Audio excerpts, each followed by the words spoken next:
having a YouTube channel is a fun experience. I mean, I'm not out here for the fame. I'm out here for, you know, the moment, hanging out with friends, playing video games, just the passion of it. And I've gotten to experience quite a few things. I've traveled, met a lot of people, went to various conventions, and had some pretty awesome moments this past year. So without any further ado, I'm just going to share the ones that really meant a lot to me. One memory that stuck up in my head was one that honestly I never thought would happen, and that was going to Philadelphia and getting to run the Rocky Steps. That truly was a bucket list for me. Unfortunately, Billy did get hurt running up, and I know it's a funny little joke that we're laughing at, but at the time it was kind of, you know, a little worrisome for him. But looking back, I'm definitely glad that we took the time to go there. I almost wasn't gonna get to go on the trip, but fortunately, you know, I got to do it, and that's a day that I'll never forget, getting to go up those steps.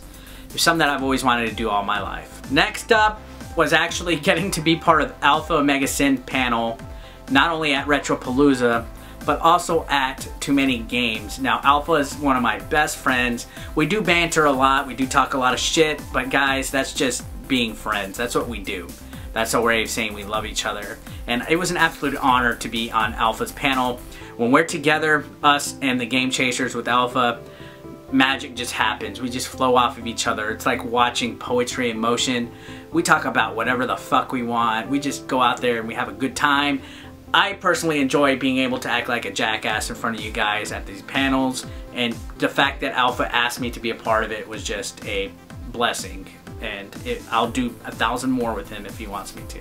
Another big moment of mine was actually being a part of the huge guest panel at Retropalooza. It was originally going to be just a Game Chaser panel with me and Billy and Jay, but we decided just to let every guest be up on there. And we had Andre the Black Nerd, we had Boogie2988, OK Chief, GameSack, Gaming Historian, Game Chasers, and just many more guests. It was at the end of Retropalooza, and we all just had a blast sitting up there answering questions, and I didn't want it to end. It was just one memorable experience. I met a lot of those guys, and I just didn't think that I would ever be considered, you know, cool enough to hang out with a group of guys like that. It was truly an honor. Another one of my favorite moments is actually just going to Too Many Games. It was a very good convention.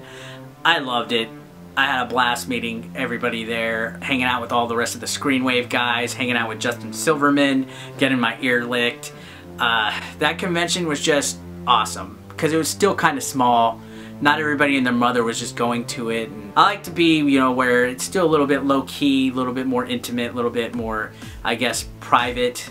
You know, once a convention starts getting clogged by everybody going to it, it just, you know, it's not the same. And I hate to sound like a dick like that, but Too Many Games reminded me about why I like going to conventions, and I would love to go back. Last but not least, my favorite moment of 2014 was actually getting to be in an episode of James and Mike Play with Alpha Omega Sin, Ryan, Shane, the Game Chasers, Spoonie, and of course James and Mike. We played Dr. Jekyll and Mr. Hyde, and never in my whole experience of YouTube did I ever think that I would be in a video with AVGN. Now, that does sound a little fanboyish, a little starstruck, but he was actually one of the main reasons, if not the reason why I wanted to start a YouTube channel. And just being able to sit there and play a video game with him and chill out and talk was like, it was a cool experience. And seeing it on his actual channel, seeing a video with me featured on it, was like surreal. Words can't describe how much of an honor and a blessing it was. And, you know, if for some small chance, you know, Ryan or James or Mike might be watching this, thanks a lot. That was actually one of the brightest spots of a year that actually had a lot of downfalls to it. And well, guys, that's it. That has been my top moment in 2014 as far as my personal experiences go. I hope you enjoyed it. Thanks a lot.